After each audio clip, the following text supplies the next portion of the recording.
I am the executive director of the Los Altos History Museum, and I'll be speaking a little bit later this afternoon about a project that we're working on at the Los Altos History Museum.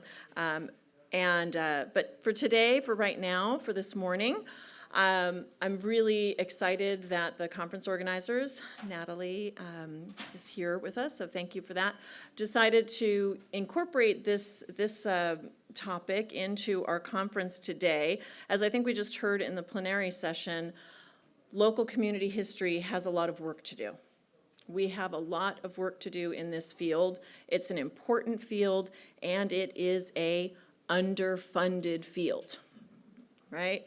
So one of the reasons why we thought it was so important to include this session in the conference was to acknowledge that the work many of you are doing in your local communities is one that deserves and needs to be supported. So we wanted to have this session, which we're going to be doing a little bit as kind of a practical session as well. It is meant to really help each of you with the various projects that you're doing in your local communities that are so essential to making a difference. So we thought that it was just to really help each of you in the various projects you're doing. So the format for our session today, we have an hour and 15 minutes. I'm going to invite up the three panelists. I'll do a brief introduction of each of them. We'll invite them up for a sort of a 10-minute talk about some of the projects they've funded in the past and that their organizations fund, so just to give you a sense of what sort of projects they do. Then I will have we'll do a little bit of a roundtable discussion just about some of the challenges of funding local history, some of the changes that we've seen in funding local history.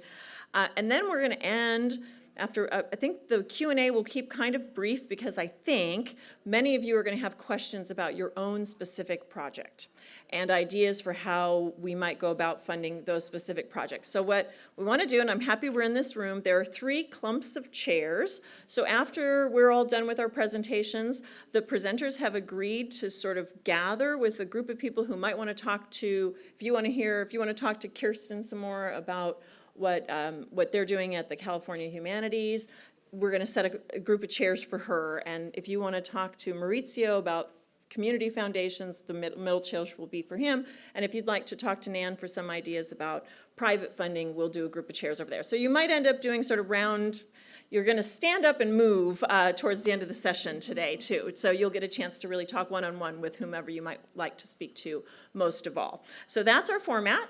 So we're going to start with, this is our presenters that we've got for us today, and I'm just really so pleased that Kirsten, yeah, I have a Scandinavian background, so we might say Kirsten, but we're going to go with Kirsten, right? I'm doing that. Okay, great.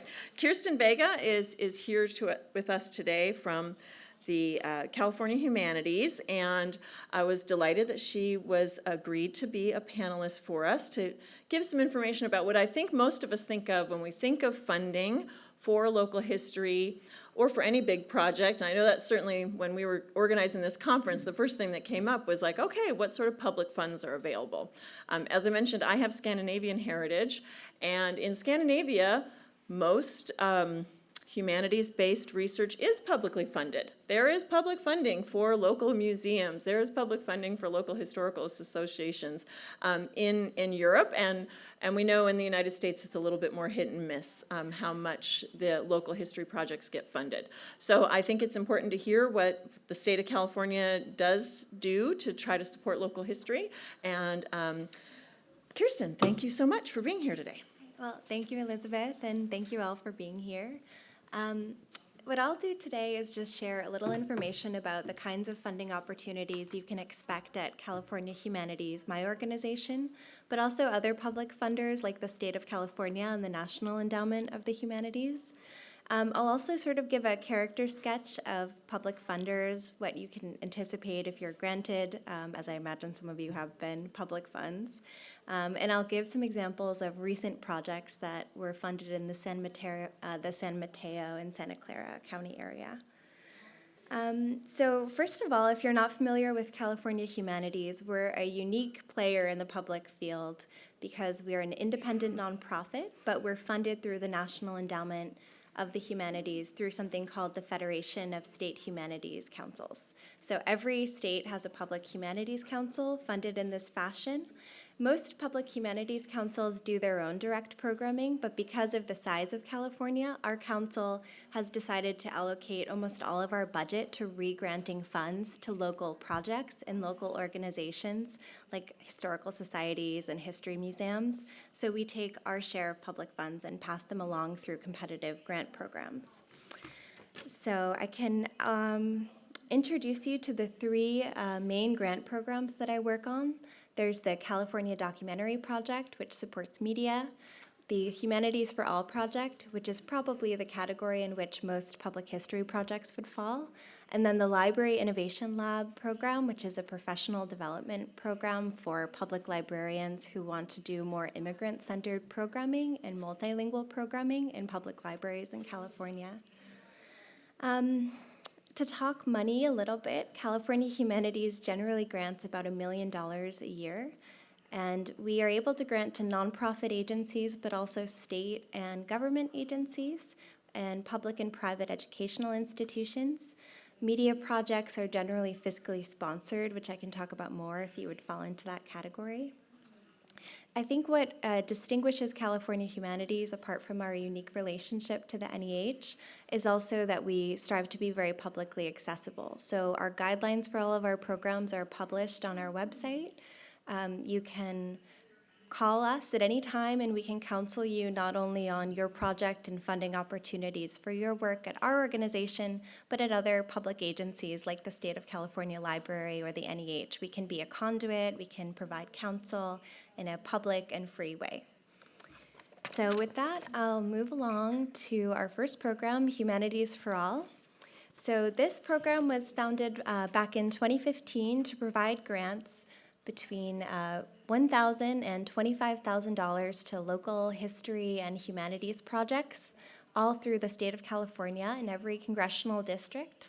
We have 5 deadlines in this program every year, so really just a couple months in between grant programs. It's meant to be very responsive, and our goal is really to support cultural and humanities work that makes humanities knowledge more broadly accessible.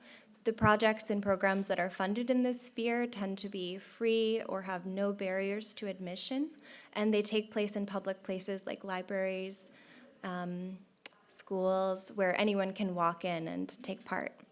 We have some deadlines coming up this summer, which I'd be happy to talk about if anyone is interested in applying for funding.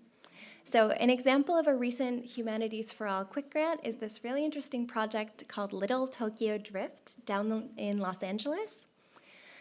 This is a celebration of a festival called the Nisei Week Festival in LA, which began back in the 1970s. Some of you may know it.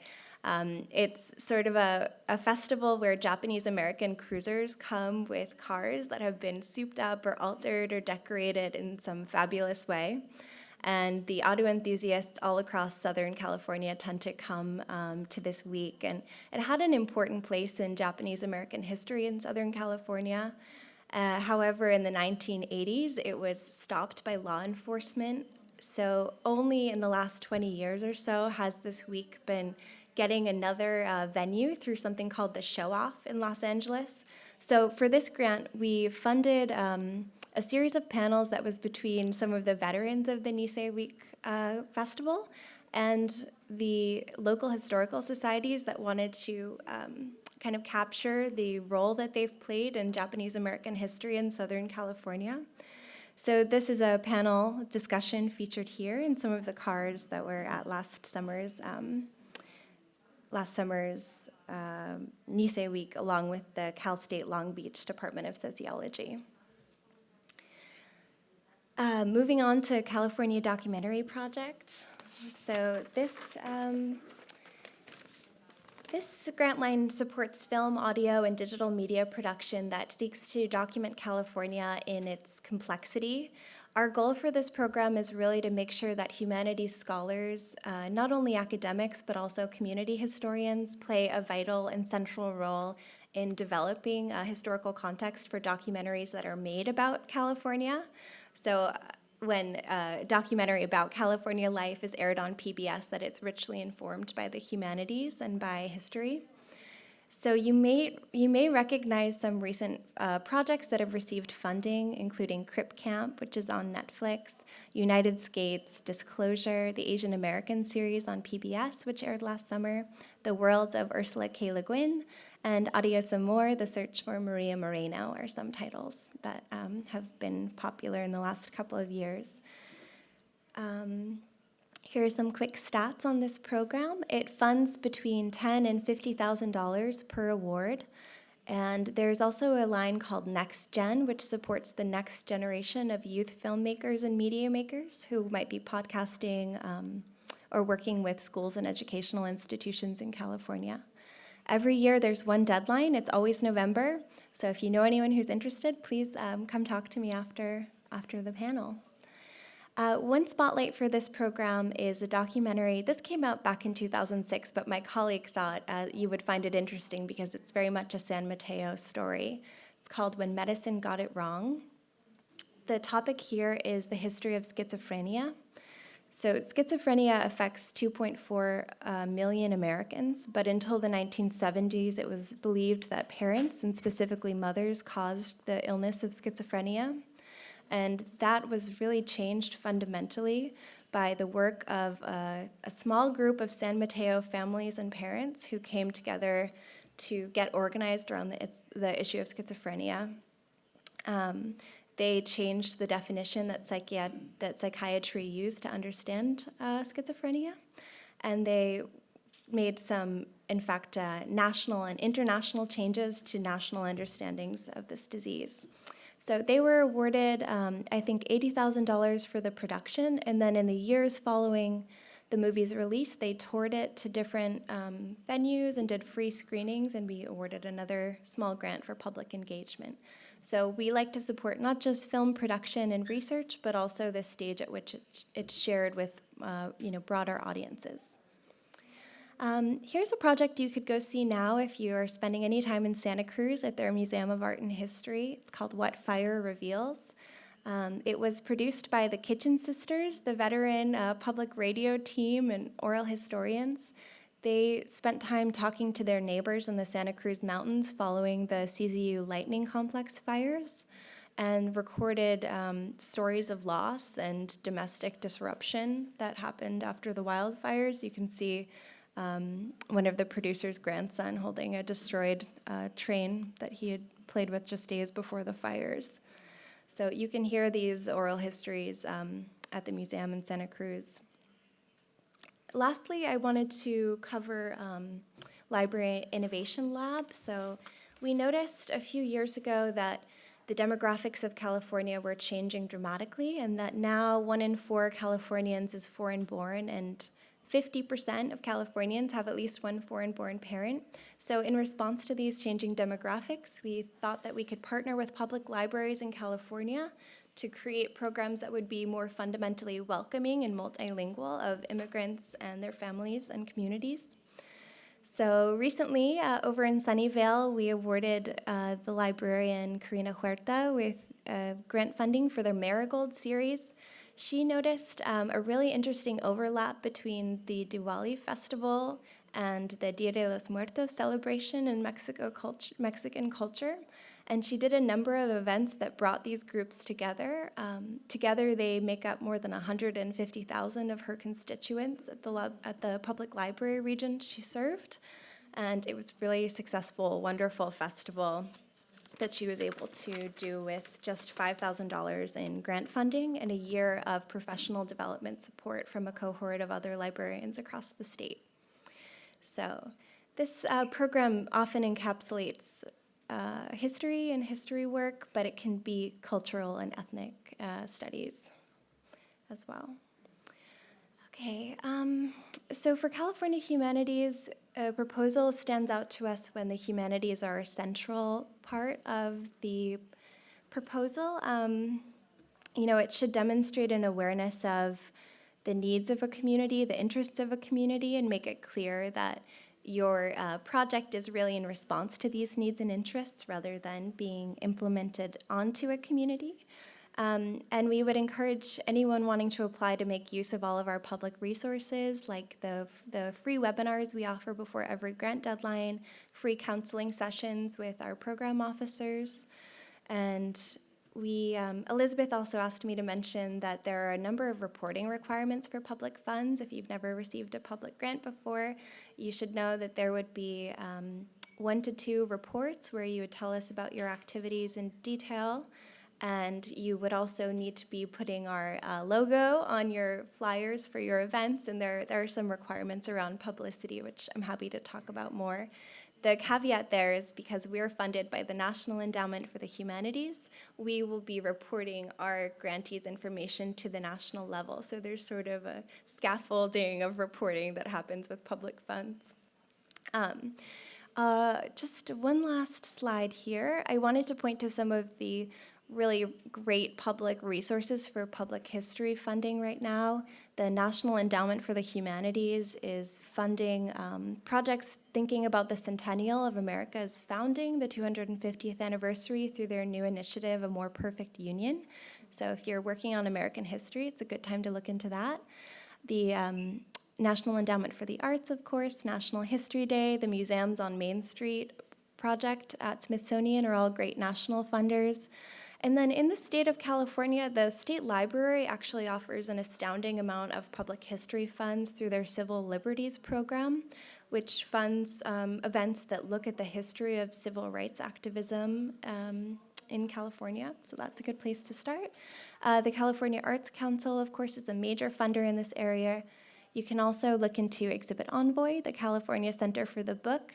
And then the Institute of Museum and Library Services has a partnership with the State of California Library, and they fund quite a lot, I think multi-million dollars worth of history grants annually. And they support things like the California Digital Newspaper Collection, the California Preservation Program, and the California Revealed Local History Collections Project. So come talk to me if you're interested in any of these public streams, and I'll just leave you with some contact information. And thank you so much.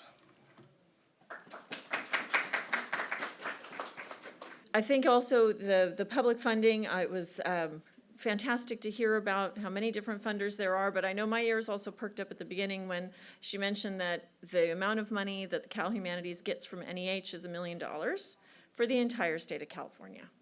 So although they are not the only public funding source, just to try to put that in perspective of what a big state this is and how many different programs there are out there. So that's why I am unbelievably honored and so grateful that Nan Geschke has joined us today. She is an extraordinary philanthropist and just so extraordinary for the amount to which she focuses on local history. Many philanthropists in Silicon Valley, I'm sure you know, they're around, but I think Nan is an exemplar of the kind who believes in giving back to her local community, whether that's here or her other home in Nantucket. She has been a pillar of demonstrating how important it is as a philanthropist to give back locally. So I asked her to come today to just talk a little bit about what inspired her giving, and more broadly, if you do happen, through your project, to find somebody that has a passion for what you're working on, what are some of the things that an organization should expect in working with private funders? What are some of the techniques that we can use to nurture relationships with private funders? So I'm very grateful, Nan, that you agreed to talk to us today about private funding for local history. Thank you. Thank you, Elizabeth, and good morning. I'm so happy to see so many of you here.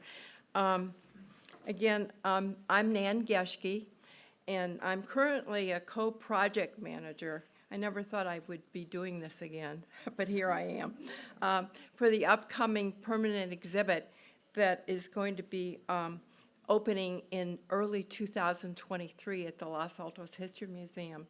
And please stay around because Elizabeth is going to be talking about that this afternoon. I've been involved with the museum for over 30 years in some way or another. And one of the ways I've been involved is in fundraising for the museum. And first for the building of the museum, which started in the late 90s, and now for the complete revitalization of our permanent exhibit, which is going to be opening very soon. And both fundraising times were very challenging. And I'm going to share with you some of my ideas. What makes people give? I know some of you are probably in organizations where you want to attract people to give. I think the primary reason people give is that they really want to feel part of your institution and its vision, and they want to help out. And they must see a need, and you must articulate that need to them, and then they will respond with a gift. How do you introduce yourself to your prospective donor? Well, we've done it in various ways. I mean, it's good to have events, host events that appeal to your donor's interests, lectures, events, programs, parties. We just recently had a party at the Los Altos History Museum called Dancing Through the Decades. And it was a little different for us, but it did appeal to a different demographic than we usually see. So it's good to change things up once in a while, see how it goes. And it's also good to have membership information available to get people to join your organization immediately if you can. But most important is to follow up with that person or persons and ask them if they'd like to participate more in your organization, by volunteering or by serving on a committee. Just get them involved. It's really important to get people involved before you ask them for money. That's the big clue. And if you have a newsletter, get them on the list to receive it. These are some of the ways that we build community. It's important to constantly and consistently thank donors and volunteers for their efforts and support. Your donor pool usually comes from the most active members of your community, so reach out to them. I first became involved with the museum over 30 years ago, as I said, and I was an historical commissioner for the city of Los Altos. As a commissioner, I had oversight for the History Museum as it existed then. But the Los Altos Historical Association was planning a new building, and I began getting involved with that as a commissioner, both in the planning and for the fundraising for the building. So we were actually very successful in raising the funds for that building, but I must have put a little caveat in here. It always costs more than you think. So it's a good idea to kind of fundraise for more than you think it's going to cost. But we hosted a lot of community events in order to build that museum by trying to communicate a message about how important it was to preserve our local history. I and another museum member co-project managed that project. I did the permanent exhibit, and here I am again doing the permanent exhibit for this new one. I also helped with the interior design, and the other member actually oversaw the construction of the building. Thank goodness, because I don't know how to read a blueprint very well. But since the opening of the building in 2001, I've been involved in one way or another, as I said, in various projects at the museum. I've chaired committees that have presented exhibits about prominent and important Los Altans from the past. So I've done one on Wallace Stegner, the author. We did it on the Duveneks of Hidden Villa. We also did one on Silicon Valley, about some of the people in our area that were prominent. We did one on Lucille and David Packard. You know, David Packard was the founder of HP, and Lucille Packard was a renowned philanthropist, and I'm sure you know all about her. Both my late husband and I have supported and have continued to support many institutions and nonprofits. And our foundation has an educational focus. So the History Museum really fit very well with our philanthropic goals. And one of the things Chuck and I have done in our projects is that we usually try to become a part of that community, like I said, you know, either by sitting on a board, by serving on a committee, or being involved in some way so that we can see that our money that we are donating is actually going to a good use. What do you do first when you've identified your project? Well, the first thing is that you need to do a feasibility study, but I have to say that for neither one of these projects, that for the building in the museum or for the new permanent exhibit, did we do a feasibility study. And that was our bad.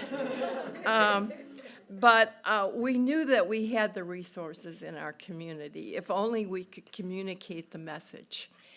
And so the first thing to do is to articulate and communicate your goal and vision to outside your organization. So you do this through press releases, letters, targeted articles in newspapers, and for events where you can introduce yourself, your organization, and your project. It's important to form a committee, and we formed a committee now for this new exhibit. We have about 10 people on our committee who have the oversight of the campaign and for the exhibit itself. It's important to also get either a volunteer for PR if you do not already have a PR person on staff, because PR is so important to getting your message across. Secondly, you must identify lead donors. How did we do this?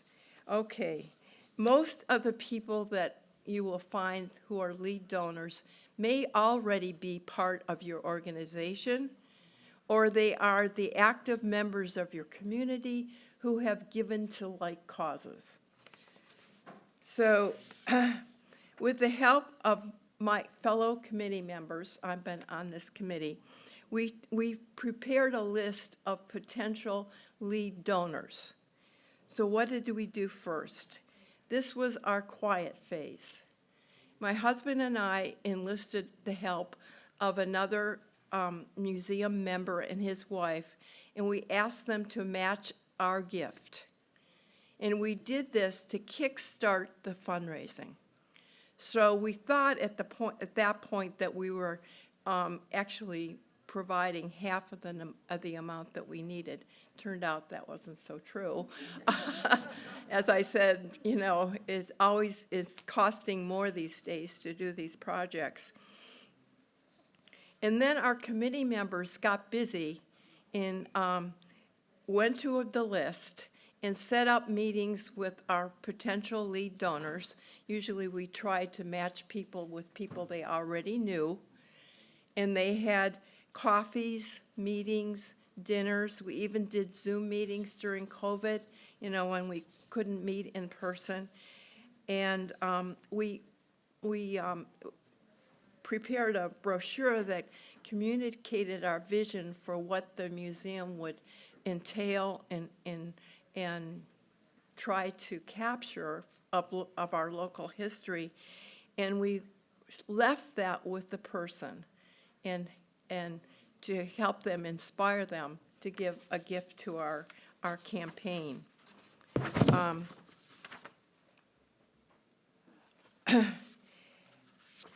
As I said, this is part of how we built our community for our for our museum. Last spring, we followed on the quiet phase with a mailing to people who we had identified but had not been able to meet with for one reason or another, mostly because of COVID. And this also brought in a substantial amount to our fundraising. And as I mentioned before, we had this party called Dancing Through the Decades. We had a funded need for that, and it was surprising that we did as well as we did on our funded need because it went to our project. But we're still not through yet because there's more money to raise. On May 23rd, this month, we're planning a mailing to go to all of Los Altos, all the households in Los Altos Hills, and parts of Mountain View to start our public phase of fundraising. So all of this has been sort of done privately, and most of what we've raised, it's actually the lion's share of the cost of the exhibit. So it's important to get this done in the quiet phase because you really can't expect the public phase to bring in a substantial amount for the project. It just doesn't. During the last 2 years of fundraising, we've established a contact newsletter for donors to keep them informed of our progress. And this was important because we couldn't meet with them in person usually, and it was important for us to be able to keep in contact with them and know that we were in process. And things really did slow down because of COVID. Our museum was closed, our staff was working from home. It was hard to coordinate research teams that were doing the actual work of putting the exhibit together. But we are scheduled to open early 2023, so we are well on our way now. What do I think is the most important step in fundraising? It's thanking the donors. The thank you letters must go out immediately. We had the museum write a letter. Our committee followed up with a handwritten letter, or note, and then we asked the person who solicited a donor, especially in the quiet phase, to write a thank you note of their own so that donor felt well thanked.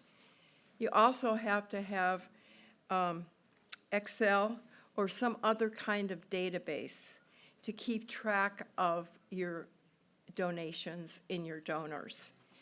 And it's important to, in that letter that the museum sends, to include potential tax benefits for their gift and also include information about your nonprofit status. That's important for their tax records, that be in that letter.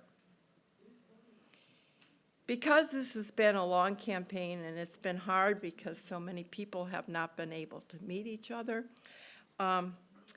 we hosted a party at a local food court in Los Altos last October, where it was for the first time some of these donors got together and we could give them a progress report about where we were headed.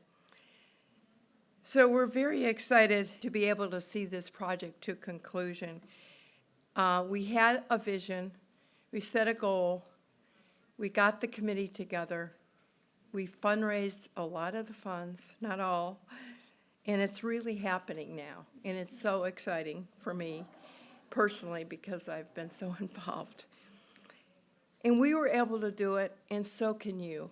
I mean, if you set your goals and you really get your community involved, you'll be able to fundraise for your project because people really do want to get involved and they want to help you. You have to keep that in mind when you go out after these projects. So thank you for your attention, and I'd be glad to talk to you about any of the intricacies of working with a committee on this private fundraising, because I know it's important to a lot of your organizations. So thanks. Thank you so much, Nan, and that was, obviously, you can see how extraordinary and what a dedication to find a philanthropist that's really going to be putting their money where their mouth is and getting it personally involved. And I think that tip of really looking out for who's already involved in your community on any of the commissions or what have you is a good place to start looking.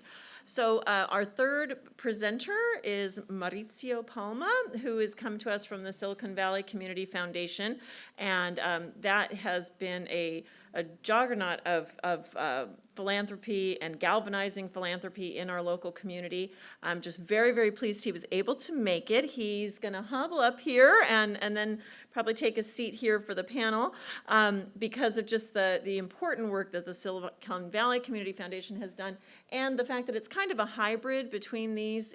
On one hand, it has an application process like public funding would, but on the other hand, it has a lot of private funders that are involved in it as well. So I thank you, Mauricio, for explaining that to us, and thank you for coming. So good. Thank you. Hello, everyone. How are you? All right. So in the spirit of the conference, I'm going to share a story with you.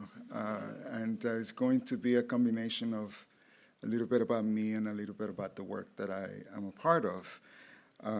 So thank you for the invitation, both to the museum and to the school for making this happen. It was quite exciting for me because personally I have academic background in history. I've studied intellectual history of Latin America, and later for my master's I focused on agricultural conflicts and its history in Central America. And to see the relevance of that into the context of the work that we're doing here today, it's just warms my heart. So thank you for creating the space for this kind of a conversation. I've been with Silicon Valley Community Foundation for 16 years, and in that trajectory, the Community Foundation has really begun to take a closer look at the value of local stories. And it is from that angle that I'm going to approach the conversation today with you. Currently, I lead 4 issue areas within the new structure of our grant making. I work on arts and culture, neighborhoods. I also do work with faith-based organizations and a great deal of work in the building and shaping of a strategy around local journalism.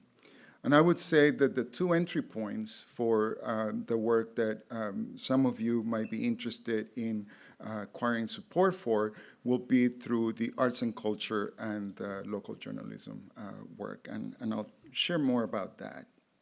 In addition to having the good fortune to provide leadership to those 4 issue areas, I'm also the lead on an oral history project that the Community Foundation has launched that is designed to identify and amplify the story of BIPOC leaders that are making a difference in our community. And we call it Portraits of Community Action. And we ran a pilot last year, and we're moving towards the second phase, which is to institutionalize that project moving forward. And I'll explain why this is important to us as I share my story with you. Prior to 2018, let me ask, how many of you know about Silicon Valley Community Foundation?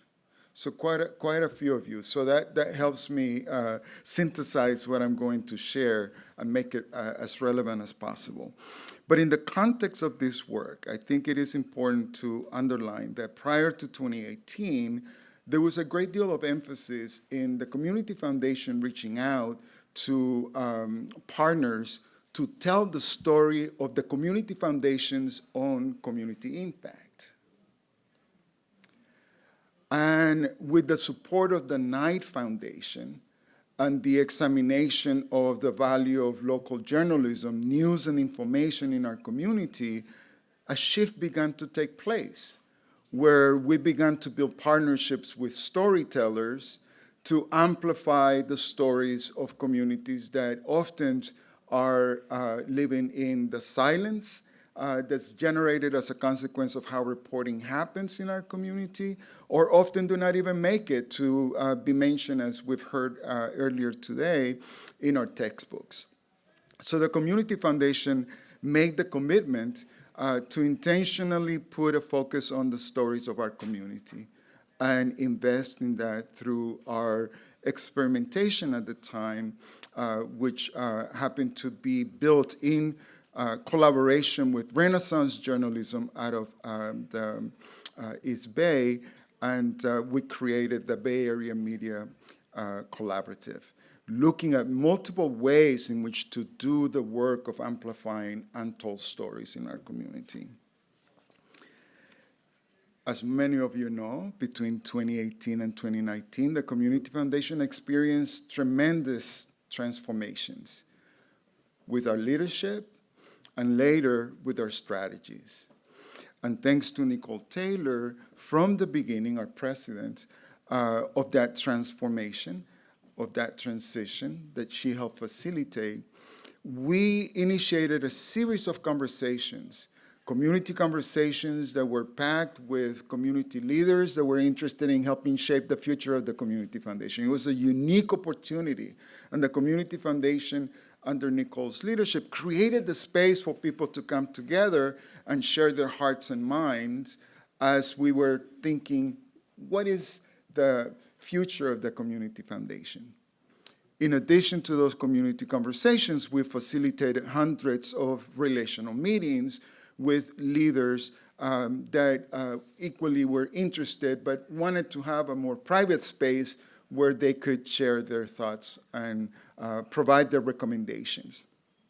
And we learned three things through the experience. For community foundations in our region to be relevant to the urgencies of the community that we're a part of, it was important for the community to be at the center of all the work that we did. And that came from the critique that, for the most part, there was a regional, a national, and international view of the work that the Community Foundation was facilitating, and the perception and the feeling, which was very real for many, that San Mateo and Santa Clara County was left behind. So community at the heart of our work is critical for what we do. The second thing that we learned from community leaders in that process was that it was important for us to focus on small nonprofit organizations with a budget of less than $1 million, given that less than 10% of philanthropic dollars nationally go to small organizations led by people of color. It was important for this to become central to the work that we did. And finally, connected to the first two, many of the leaders that stepped forward to help shape the future of the Community Foundation through those conversations I mentioned before were interested in the Community Foundation utilizing a race, equity, and social justice lens through which to do the work that we do today. So all of that was captured in the strategic plan that was developed in 2020. And it is important to say that the Community Foundation, through that strategic plan, made a commitment, one, to reduce systemic inequities in our community, and the second, to build stronger communities. And I think that these two elements frame the work that we support around storytelling, oral history, or shifting local narratives to center BIPOC communities in what we do.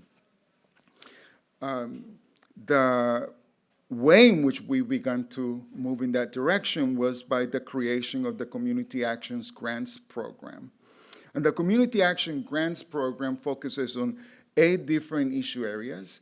I mentioned 4 already, and I will add civic participation, the environment, health, and immigration. I'm almost done with my story. I'm getting into the part that might be of interest, given the focus on arts, culture, and local journalism. We utilize these two issue areas as a way of really finding ways to support the community storytelling that's going on, that's really transforming our region, creating spaces for oral history to be more significant at the local level, and as I said earlier, to create space for shifting narrative efforts that are utilizing art, culture, and media. So sometimes we might be finding a mural, like in Redwood City, or we might be finding a local newspaper, a nonprofit organization in East Palo Alto.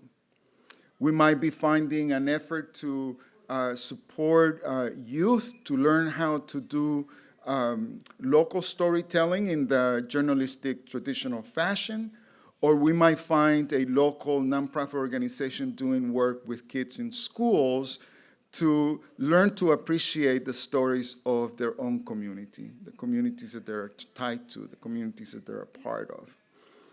What makes this work significantly different from what I have seen happening in the philanthropic ecosystem is that we're looking for a direct connection between those efforts, whether it is oral history through the arts or culture, whether it is theater that is utilizing all kinds of wonderful technological media to tell stories of communities.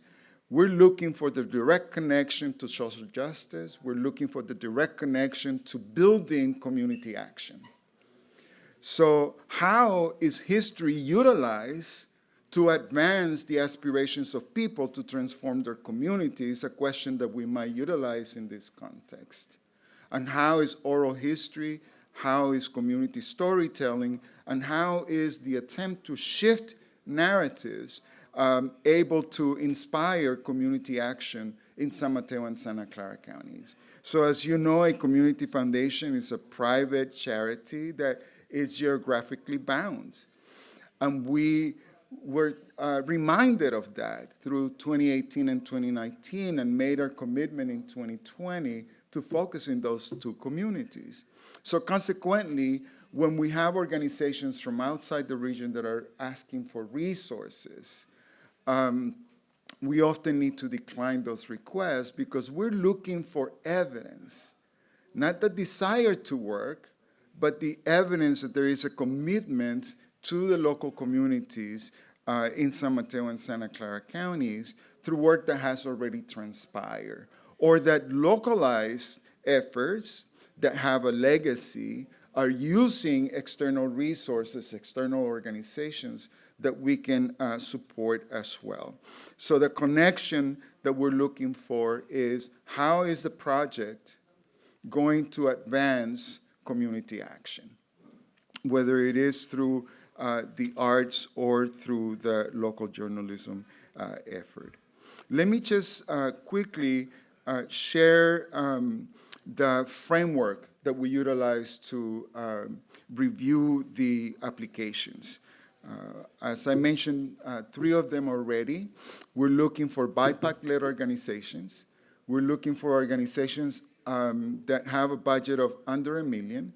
And we're looking for organizations that are specifically interested in advancing a race, equity, and social justice effort tied to community building. Beyond that, we ask ourselves, how is this project building community? How is the project building power?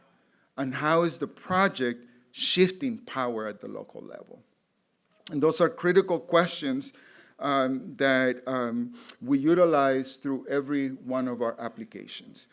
The funding that's made available is between $5,000 up to $30,000. If you're asking for 60, don't be upset that we might only provide up to 30,000. However, I was blessed to have you in the presentation today because we have a couple of other resources that we bring into the process. We have a team of community advisors that provide support and guidance to our president, Nicole Taylor, made out of 20 BIPOC leaders from across both counties. They help us do the review of the applications.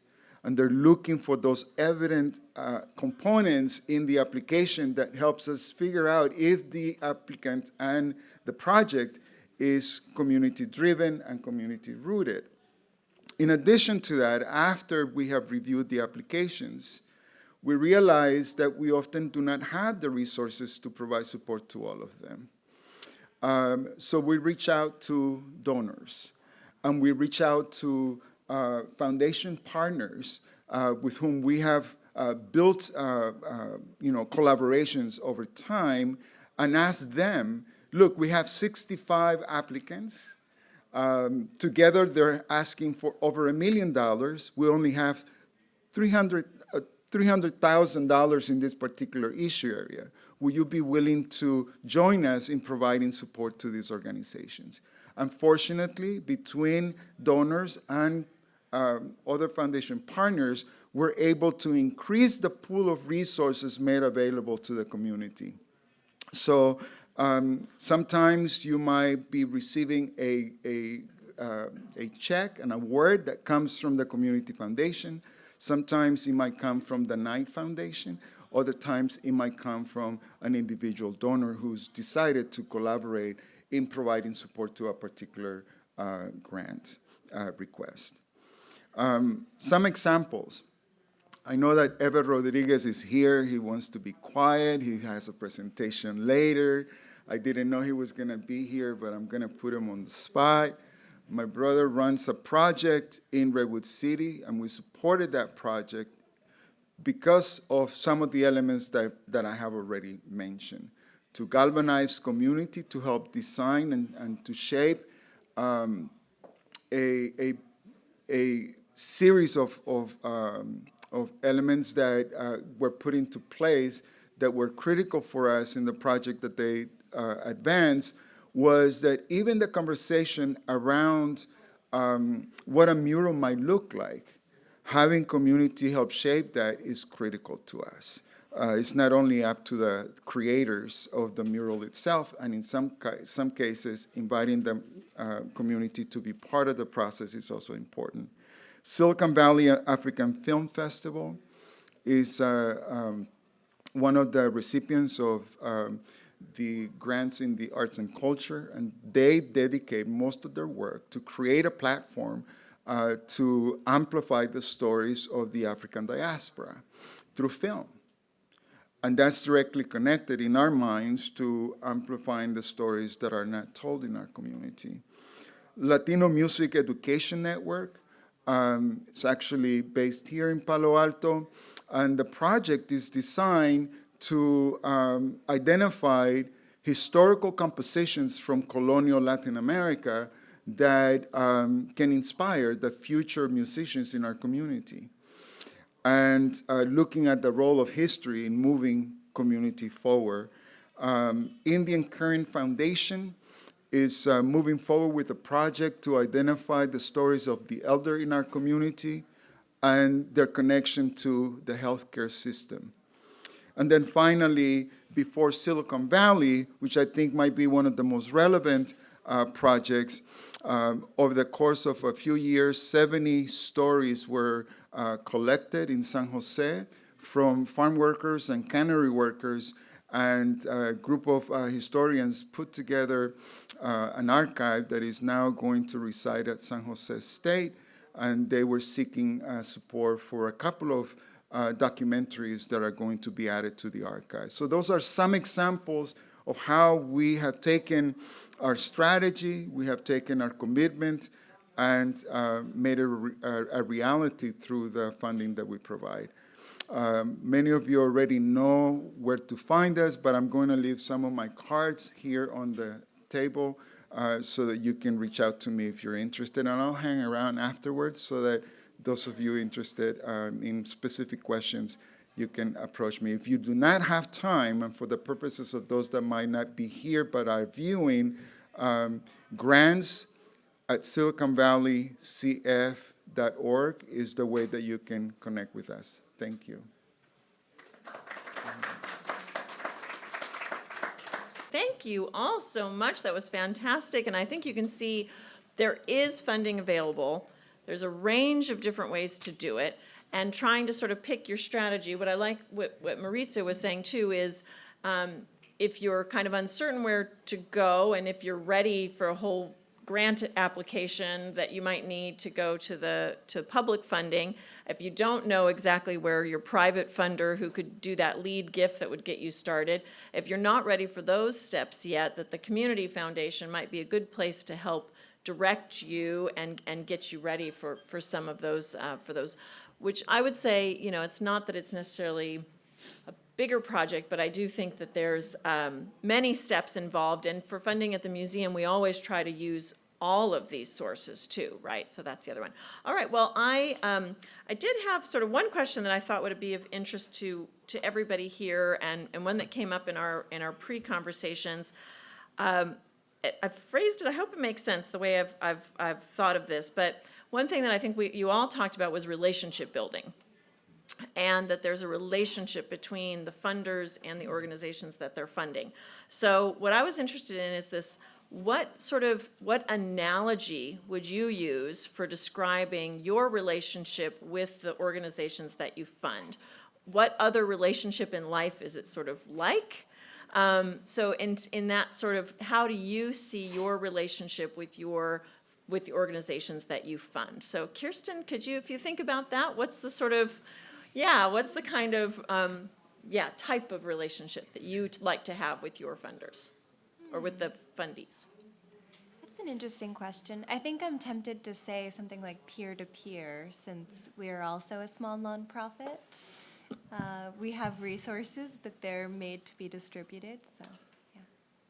So you sympathize with what they're going through as a small nonprofit yourself. Okay, all right, well, that's an interesting answer, all right. Nan, what do you think? What's when you think of your relationship with the organizations that you fund? Well, I think I mentioned in my talk, I really try to get involved in some kind of way in supporting events or other aspects of other programs of the organizations that we fund. Not all of them, because I can't do that, can't do all of them. And we certainly have done some of what Mauricio has described in terms of other kinds of funding. But I would call it a direct relationship. It's not impersonal, it's usually more personal. So I think that's my big message about the relationship, is to try to make it as direct and as personal as you can. That's a fantastic answer. And I think you're sort of metaphorical thinker, I think, so. Yeah, no, I actually was thinking of a neighbor, a partner. Sometimes I might be the one that brings the sugar for the coffee, but the neighbor has the coffee, and we get an opportunity to come together to the same table. I feel that we need to move more intentionally away from that power dynamics that has existed, that doesn't allow us to collaborate and to be thinking partners beyond the transactional relationship that exists with a check coming in one direction. There is a greater opportunity for us to be impactful when we think of each other as partners, and that's with trust-based philanthropy, the direction that we hope to be moving towards. Yeah, thank you. Yeah, I think that references another question I had about, and I think you've already answered it though, in terms of how funding for local history has changed over the years. But I wonder if you could also categorize it in terms of just percentage-wise, do you feel like there is more funding available now for local history than there used to be, or would it go the other way around? Kirsten, you're probably in a great position to sort of quantify that. Well, I will say that the state of California has not traditionally endowed the California Humanities with funding, but in the last 2 years, they've made first-time allocations of $1 million twice now in their budget. So I think that's a very promising outlook for funding for local history. Yeah. Nan, what do you think? Well, I'm only, taking this from my personal experience, but I've been involved not only in Los Altos, but also in Nantucket, where I was on the Nantucket Historical Association Board for a long time, and also was involved with funding their revitalization of their museum there. If anybody has ever visited there, they have a wonderful whaling museum there, and also a lot of different houses and things. So they have a very active community there. So again, my message, get involved in your organizations. Try to find those people within your organizations that you think would be really good funders.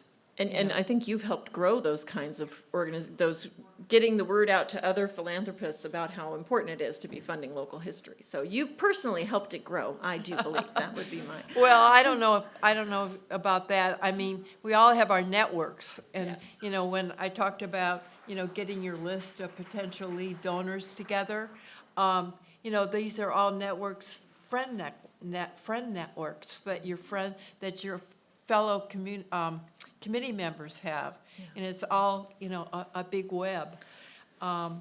So we all get into it together. Yeah, and it grows, the more we're talking about it and the more you're funding efforts, and to not be thinking of it in a competitive way, because I think the more philanthropists get interested in and aware that there are so many different needs out there, and then what I've noticed also is what was kind of funny with that group of friends is, oh, well, I give to that friend's charity, so now they're going to give to a charity I'm involved in. So it's an exponential growth, and it's not a competitive environment. It's when people start recognizing that the need is here locally, and then they're talking to their friends about the giving they've done locally. It does sort of reinforce the good vibes that come from that. So, and I think that was definitely your message, that the Silicon Valley Community Foundation's local giving has increased. Yes, and I think that what's behind that is this push on the part of community leaders. Remember the partnership. So the push that comes that helps us recognize the value of local. When we look at funding, if I was to talk about it from journalism and from arts and culture, most of it is going to regional and national organizations. Very little is coming to local. But there are national foundations and institutions like the Stanford Historical Society that are creating the space for this conversation. So local is becoming critical in all conversations that I have been a part of with regards to philanthropy. There's a lot more that needs to be done for us to make the case for the value of the local work that you are all doing. Great. Okay, well, I think we do still have a few minutes, and then we have a lunch break after that, so we'll take a few questions. Oh, great, okay, so I think, Fernando, go ahead. Yeah, thank you all for this very interesting presentation. I just have a kind of a question for Mr. Palma and perhaps Ms. Geschke.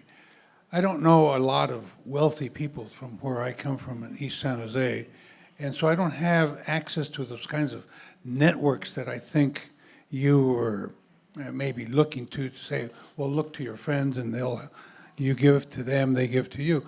I was just wondering, would you, through the Community Foundation, Mauricio, be willing to identify individuals that you know might be interested in working with local organizations? That's just something that occurred to me. Yeah, so one of the big tasks that we have, again, based on those wonderful conversations that we had, was to actually make what you're describing a reality for our community. The question is, how do we go about facilitating that? And we're creating forums where we invite donors and we invite community leaders to come together over the course of the pandemic. That has been a little bit more challenging. There is a team at the Community Foundation that is building ways in which that can happen. But as that work moves forward, my recommendation is to reach out to grants at Silicon Valley Community Foundation, cf.org, and say, I would like to speak to someone that can help me understand how to connect with donors. And we have staff that will be open to meet with you and have a conversation with you and to learn about your work to become a champion in our relationship with donors. You have to remember that in our role, we're advising donors, and we want to be ready when the question comes from the part of a donor, you know, I want to do this or do that. Do you know any organizations that might be in that space? So the more that we know about your work, the better equipped we are to share that with private donors. But it always starts with you reaching out and saying, this is something that I'm interested in. And also just just be reminded that what we do is advise, and we like to influence that way, but we cannot dictate what donors ultimately are going to do with their resources. Right. Okay, we have a question over here. Thank you, that was a great question. I am a documentary filmmaker only because I just made the film. You know, I looked for donors, I looked for all kinds of resources and was told, nice job, lady, but, you know, I'm not a nonprofit organization, I'm a private individual. So I did join a couple of boards, not because of the film, but because they saw my film and said, we want you on our board. So how does an individual who, and in making the film, each person had a story that would be another film. So I have the material. Of course, COVID came and knocked me out of the picture, and my husband was glad because he was running out of money. So, cameras, lights, you know, it just got bigger and bigger. He did my filming because we couldn't afford a real guy. Anyway, need to know, how does an individual get funding? How do you enter that area where they're... That's a Yeah. great question. Okay, does anyone from the panel want to take, Kirsten, do you have a? Yeah, so California Humanities has a documentary film program, and what we ask individuals to do is to work with fiscal sponsors, groups which specialize in managing the monies that are awarded through grant and giving them to individuals. Fiscal sponsors tend to charge usually around a 10% fee for their role in the grant, which can be covered by grant funds too. So yeah, fiscal sponsorship is usually the quick and easy answer to that question. But there are organizations that grant to individuals. The National Endowment for the Humanities is probably the most prominent. They'll grant to scholarships for individually initiated That's like projects. Very competitive, though, right? Oh, Yeah, yes. this is super competitive. But so the community foundations will often serve as fiscal sponsors. So if you've identified a grant that you think is a good fit for what you're doing, and you just say, oh, but they only give to 501c3s, you can go to a community foundation. I'm at least speaking for the Mountain View Los Altos Community Foundation. I know they will fiscally sponsor, and I imagine also, I'm not sure about We you. actually stopped doing. You stopped doing the it, yeah. Fiscal sponsorship. My recommendation would be to identify a nonprofit organization, yes, to look for a way for them to give you that transactional support, but an organization that might find your work relevant to what they do in the community. And that would be the way for us to support a project like that. We have not yet developed the tools and the infrastructure to support individual requests coming from private individuals. But if there is a relationship, a partnership that you've developed with a local organization that is interested in seeing that your work becomes a reality, that would be another way, which goes beyond the transactional relationship and makes it relevant to the community that they're a part of. So facilitating that on your behalf Yes. will be something that, we will be more than willing to explore. Has as anyone well. here gone through the process of becoming a 501c3? Yeah, I mean, it's not impossible, it's not that difficult of it takes a little bit of time, but the reporting side of it, at least from the museum's point of view, the IRS, once they issue the letter is good from the time they issue it. So it's not like an ongoing application process, so it's something to think of. Okay, well, we've only got time for one last question, and then we'll break into our, yes, go ahead.